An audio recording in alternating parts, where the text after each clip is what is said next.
যারা বাসিন্দারা রয়েছেন তারা বলছেন সম্ভব না, এভাবে কেন আচরণ করা হচ্ছে, এবং তারা বলছেন এই ছবি কালীঘাট চত্বরে ভবানীপুর বিধানসভার মধ্যে তাদের বক্তব্য, এই ছবি তাদের কাছে ভীষণ রকম অচেনা এবং অজানা।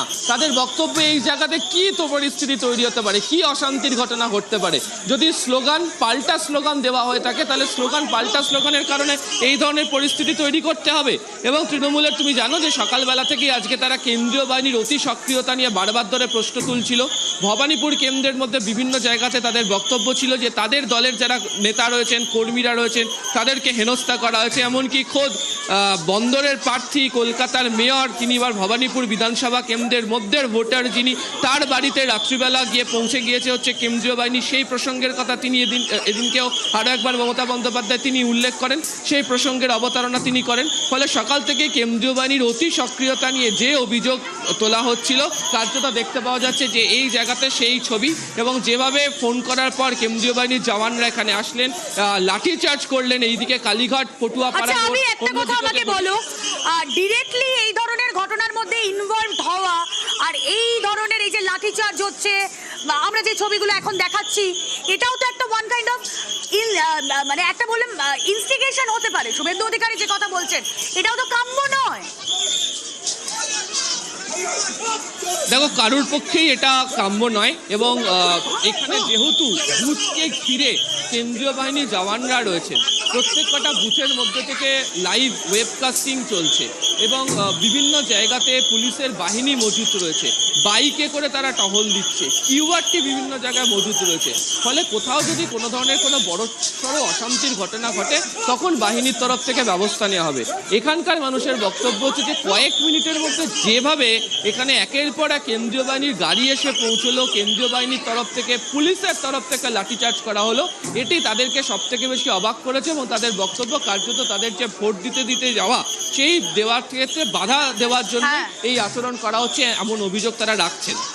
হ্যাঁ আবির, এবং তারপর শুভেন্দু অধিকারীকে নিজেকেও আমরা দেখলাম দৌড়তে, এবং সেখানেও তিনি মারার কথা বলছেন বাংলাদেশিরা কোথায়।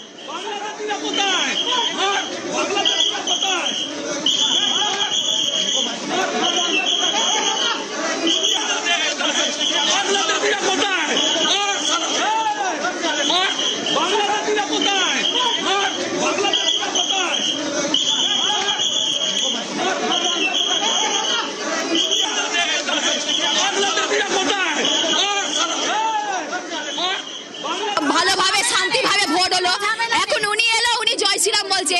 এবার আমাদের এখানে কতগুলো জয় বাংলা বলেছে, আমরা তো বলতেই পারি জয় বাংলা, ভালো লাগে বলতেই পারি। ওনারা তো গায়ে কেন জ্বালা লাগলো, কিসের জন্য জ্বালা লাগলো? অবজারভার কি বলছেন? অবজেকশন কিছু বলছে না, বলছে আপনারা শান্তিভাবে ভোট দিন। ভোটের লাইনে আপনারা দাঁড়িয়েছিলেন, ভোট দিতে পারছেন তো? হ্যাঁ অবশ্যই পারছিলাম। এই মুহূর্তে ঝামেলা হলে কোনো ঝামেলা শান্তিপূর্ণভাবে ভোট হচ্ছে, কোনো ঝগড়া ঝাঁটি হয় না এখানে। উনি এসেই ঝগড়াটা করলো। দেখুন অপোনেন্ট আপনারা জয় শ্রীরাম, আমরা জয় বাংলা বলতেই পারি, তাতে তো কোনো অধিকার নেই।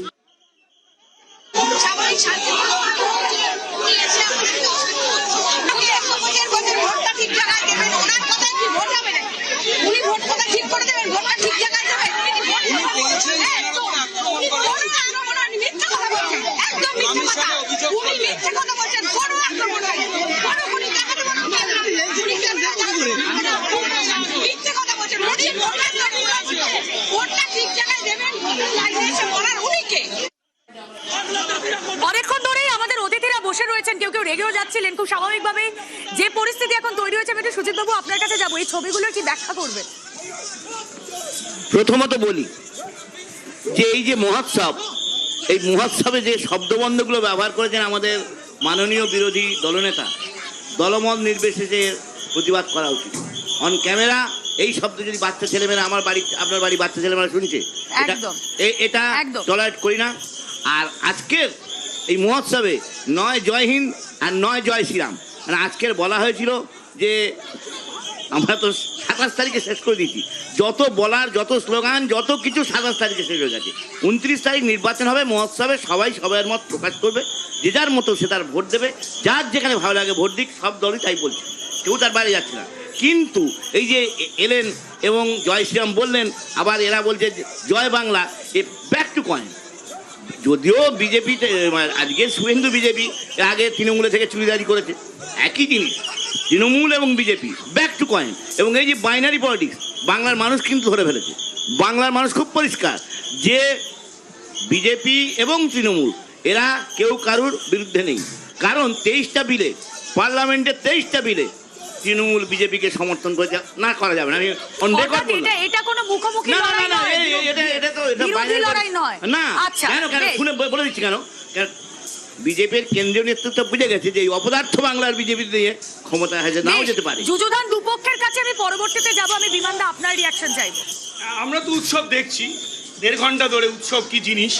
কিন্তু আমি প্রথম কথা বলবো, শিখিয়েছেন মমতা ব্যানার্জি। কারণ আমার ব্যক্তিগত অভিজ্ঞতা আছে, 2011 সালে আমার ওয়াইফ নন্দিনী মুখার্জি দাঁড়িয়েছিল, 12টা পর্যন্ত ভোট কম ছিল, 7 জন মন্ত্রীকে দাঁড় করিয়ে রাস্তায় বের করে দিলেন, বেআইনি হয়নি। আজকে দেখুন, আমার যেটা দেখে মনে হচ্ছে, প্রথমে ভাবছিলাম বুথ, তা না, সরকারি একটা ভবন ওখানে খোলা রয়েছে, তার উল্টো দিকে 144 নম্বর ধারা তোয়াক্কা না করে দুটো পার্টি জমায়েত করছে। সুতরাং এটা নীতিহীনতার একটা পরিচয়। উৎসবে যেটা হওয়া উচিত ছিল, এখানে সারা পশ্চিমবঙ্গবাসী দেখছে কি একজন মুখ্যমন্ত্রী আর একজন বিরোধী দলনেতা কত সৌন্দর্যপূর্ণ আবহাওয়াতে দুটো একটা গণতান্ত্রিক ভোট হতে পারে, গণতন্ত্রের একটা সুস্থ চেতনা, তার অবস্থার বিশ্লেষকের একটু রিয়াকশন। এখানে একটা জিনিসই, সেটা হচ্ছে যে কেন্দ্রীয় বাহিনী ভবানীপুরে আমরা দেখেছি যে মুখ্যমন্ত্রীর মাইক বিভ্রাট নিয়েও একটা অসুবিধা ছিল। কেন্দ্রীয় বাহিনী লাগাতার যে ভবানীপুরে পেট্রোল করলো, তাহলে আজকে সকালে এই ভিড় হয় কি করে? তাহলে কেন্দ্রীয় বাহিনী কোথাও গিয়ে কারণ আজকে এই কেন্দ্রীয় বাহিনীর ব্যর্থতা আমি বলবো যে আজকে এতটা ভিড়, স্লোগান পাল্টা স্লোগান থেকে এত ভিড় জমায়ে কেন হবে? তাহলে এই জায়গায় যখন হাই ভোল্টেজ কেন্দ্র, আগে থেকেই কেন এতগুলো বুথের সামনে পেট্রোলিং ছিল না বা পুলিশ ছিল না? মানুষকে আজকে বিরোধী দলনেতাকে যদি ডেকে আনতে হয়, তাহলে বুঝতে হবে যে বিরোধী দলনেতা বললে তবে তারা নড়াচড়া করবে। এটা তো একটা অত্যন্ত খারাপ বিজ্ঞাপন ইলেকশন কমিশন এবং কেন্দ্রীয় বাহিনীর। একদমই, অবশ্যই একটা ছোট্ট ব্রেক আমাকে নিতেই হচ্ছে। ব্রেকের পর যে ছবি আপনাদেরকে দেখালাম, মুখোমুখি তৃণমূল বিজেপি, এই ছবি কি কাম্য? কেন্দ্রীয় বাহিনী কি সত্যিই ব্যর্থ, যেমন বলছিলেন আমাদের বিশ্লেষক?